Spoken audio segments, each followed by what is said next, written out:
Mulle kohe meenub üks tõsisemaid viimasemaid tülisid oma eksmehega kasutatud patareikohvri üle. Meil oli diplomaadi kohver, kuhu me korjasime patareisid, kasutatud patareisid.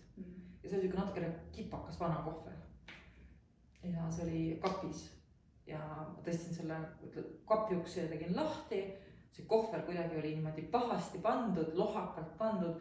Et nii kui ma selle kohvrit liigutasin, siis see kukkus täiesti meile sinna majapidamisruumi laiali. Ma mäletan, ma olin tohutu vihane, ma võtsin kõne, helistasin talle, sõimasin teda.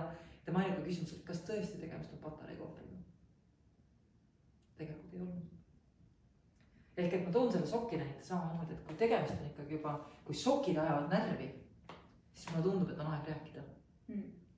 Sest tõenäosus on väga suur, et seal küsimus on, kas ma olen oluline, kas me panustame võrdselt mõlemad korrashoidu, kas on midagi muud hoopis, mis vajab ära rääkimist.